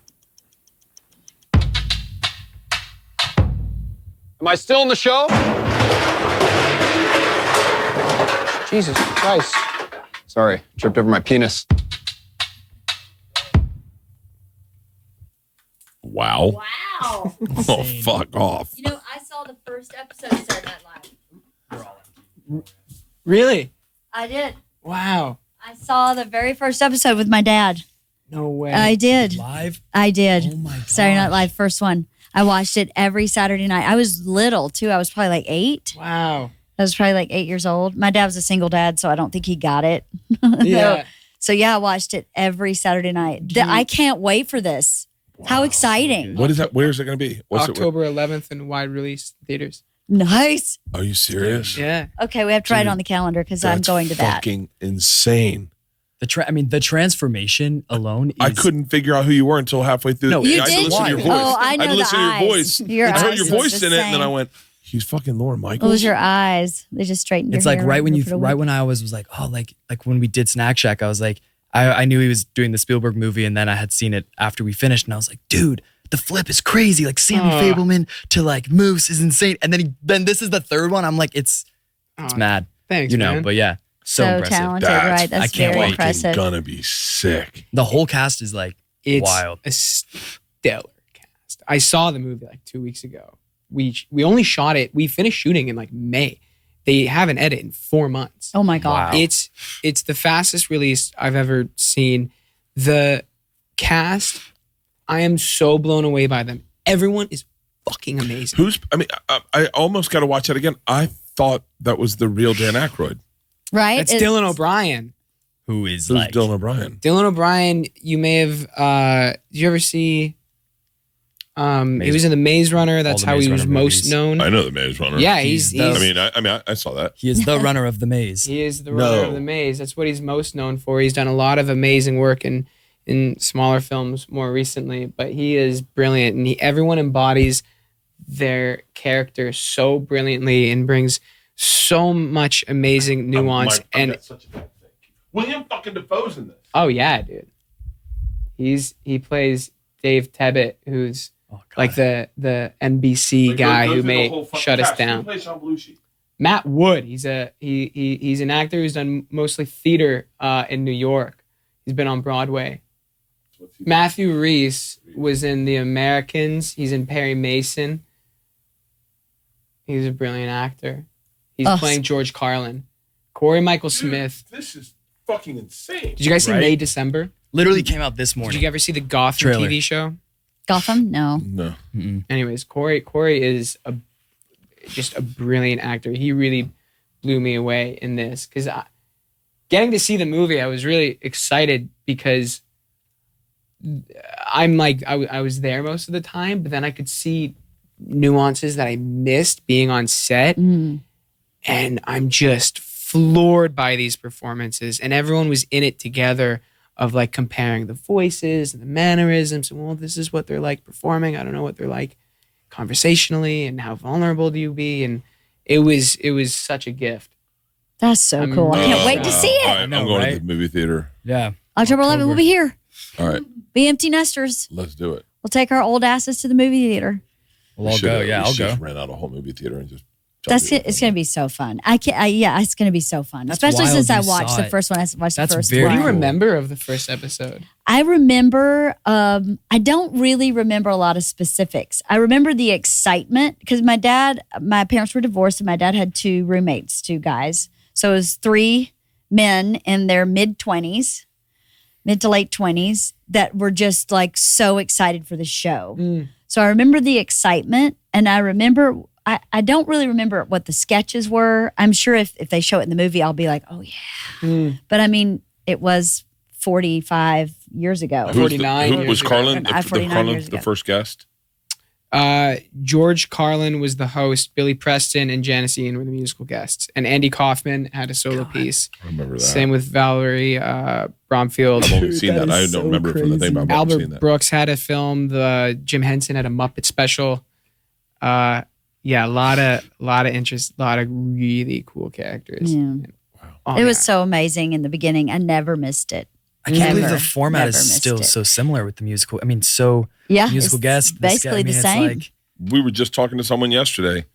Is there any entity in the world that has created more comedic heroes than Saturday Night Live? No, it's Absolutely. Mount Olympus, and, Yeah. and these are the gods of Mount Olympus. almost a And rite of- and you're rite in of a Greek passage. Play. You're in a like a Shakespeare theater where you're doing your adaptation of these mythological beings that you've just been heard of and fantasizing. Oh, I wonder what it would be like, and you get to play pretend in that space. Did you get to meet Lorne Michaels? I did. I met him the day before we started shooting.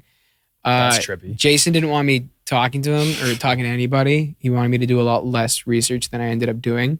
But I remember thinking like, because with Steven, I like interviewed him many times a week for it. And so like I was used to that, like, let me interview you about everything. And so when I first got the role, that's kind of like what I wanted to do. But Jason was like, I don't think that's a good idea. He's a very different man Today than he was then. yeah. And it took me a bit to get over that, to be honest. Bless you. COVID's back. was maybe Do you think he's trying to? He's like, stop talking. wait, that's what I thought. I thought it was a bat sign to be like. No, it took me a minute to mourn to like not get to talk to him, just because that's how I knew to prep a real person. But there's so much other materials, there are books, and the internet's endless. So, but then Lorne was really nice, and to show his support of the film, because he's not a producer in this, he's not involved creatively. Oh wow. He invited us all, some of the cast in New York, to watch a showing.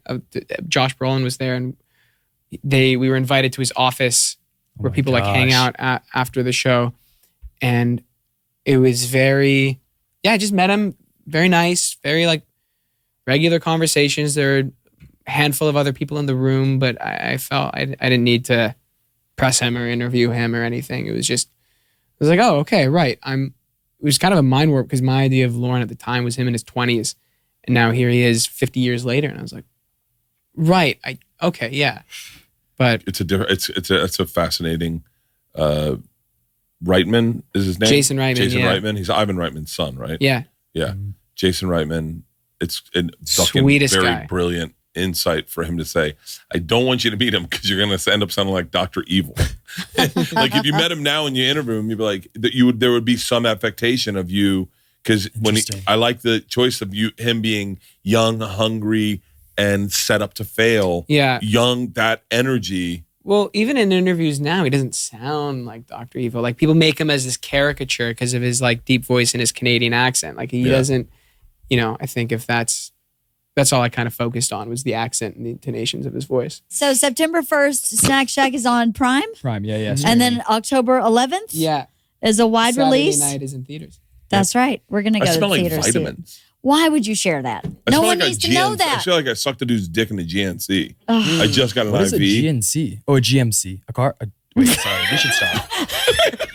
Yeah, he cruises. That's a separate car for cruising. I smell like vitamins. I sucked a dude's dick in a GNC. I was genuinely like...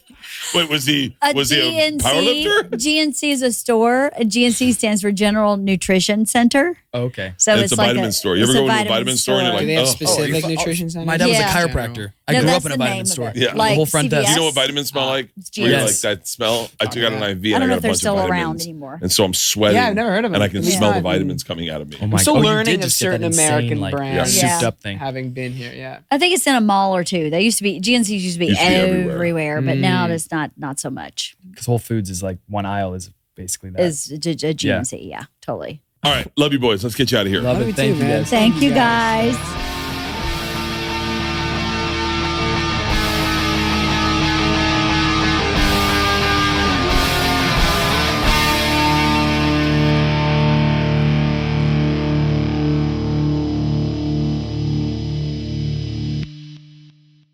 This episode was brought to you by The Machine.